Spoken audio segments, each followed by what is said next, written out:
beroperasi di tanah wakaf. Tanah wakaf ini sudah diikrarkan dulu oleh pemiliknya kepada Bapak Dr. Randus Mulyono sebagai ketua nazirnya. Selanjutnya Bapak Mulyono ini selaku ketua nazir menjalankanlah fungsi wakaf itu. Untuk apa? Untuk membangun madrasah atau sekolah dasar Islam dan untuk membangun musola atau masjid di tanah seluas 1.200-an meter. Berhubung dibangunnya sekolah dasar Islam, maka Pak Mulyono mendaftarkan dirilah ke Dinas Pendidikan Kabupaten Deli Serdang. Dinas meminta kepada Pak Mulyono supaya membuat yayasan. Maka Pak Mulyono dan kawan-kawan selaku nazir membuatlah yayasan itu supaya sekolah dasar Islam atau madrasah itu memiliki izin operasional dan bisa berjalan. Disinilah adanya pihak-pihak yang tidak suka dengan operasional madrasah dan sekolah Islam yang dilaksanakan oleh yayasan itu. Pak Mulyono selaku nazir dan yayasan bukan pemilik di situ, hanya pelaksana. Pemiliknya ya masyarakat tanah wakaf. Makanya kita selalu menjelaskan ke warga, Pak Mulyono dan yayasan bukan pemilik tanah wakaf itu, tapi masyarakat. Hal ini kita jelaskan kepada kepala dusun, kepada kepala desa, dan kepada camat untuk dijelaskan ke masyarakat. Tapi kayaknya kepala dusun, kepala desa, dan camat tidak memahami fungsi wakaf ini.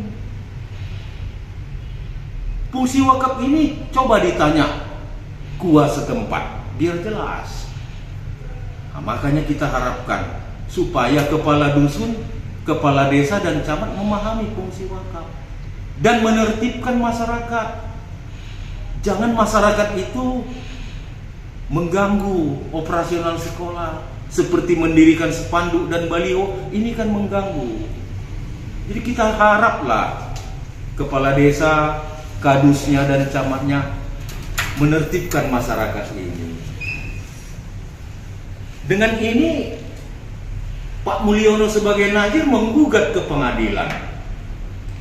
Gunanya menggugat ke pengadilan adalah supaya nazir ini dikukuhkanlah kembali, dinyatakanlah sebagai orang yang berhak mengelola tanah wakaf itu. Dan diharapkan di sini kepala dusun, kepala desa, dan camat memahami fungsi wakaf itu dan memberi pencerahan kepada masyarakat supaya proses belajar mengajar di sekolah itu bisa berjalan lancar, tidak terganggu seperti sekarang ini. Makanya dengan adanya gugatan di pengadilan agama sekarang, mari kita sama-sama menghargai dulu persidangan itu sampai nanti pengadilan memberikan putusan. Jangan lakukan hal-hal yang tidak baik di sekolah. Itu harapan saya. Oke Pak, saat ini di pengadilan sudah sampai tahap mana ini Pak? Masih dalam tahap jawab menjawab. Kalau selesai tanya jawab menjawab ini akan dilanjutkan dengan pembuktian. Pembuktian itu seperti surat-surat dan saksi-saksi. Jadi sekarang ini di pengadilan agama masih dalam proses jawab menjawab. Mari kita hargai itu. Jangan dulu dilakukan hal-hal yang tidak baik di sekolah tersebut, karena akan mengganggu proses belajar mengajar. Berarti kan akan mengganggu pula proses pendidikan di Indonesia ini. Itu Pak diperkirakan sampai kapan itu Pak masa pengadilannya? Saya perhitungkan 6 bulan ke depan sudah putus pengadilan agama.